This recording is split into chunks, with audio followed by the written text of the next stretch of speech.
राम जी चले हैं मधुबनवा तो सीता जिया रज करें, सीता जिया रज करें हो। प्रभु तुम तो चले बन वास, अकेले कैसे रहबे, अकेले कैसे रहबाए हो। प्रभु तुम तो चले वन वास, अकेले कैसे रहबे, अकेले कैसे रहबाए हो। जो मोरा मुड़वा पी रही है दिया गहा, रही है दिया गहा रही है हो। राजा अंत्र बदन कहे हलिया कहब हम, कैसे कहब हम कैसे हो।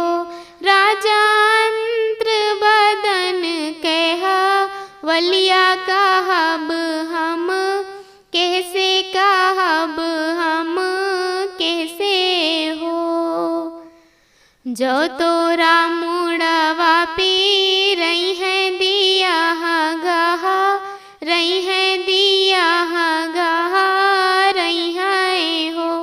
रानी अंत्र बदन कहा वलिया चिट्ठिया लिखी भेजो, चिट्ठिया लिखी भेजे हो।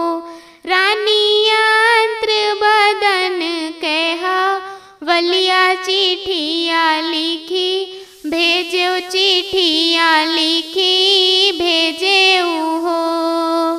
कहवा पाइबे कोरा कागज, कहवा रोस नाई, कहवा रोस नाई हो।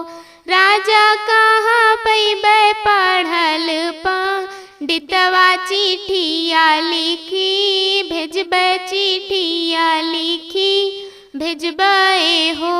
राजा कहाँ पैबे पढ़ल पंडितवा, चिट्ठिया लिखी भेजबे, चिट्ठिया लिखी भेजबे हो। अचराई कई कोरा कागज तो अखिया के स्याही, तो अखिया के स्याही हो। रानी लक्ष्मण पढ़ल पंडितवा, चिट्ठिया लिखी भेजो, चिट्ठिया लिखी भेजे हो।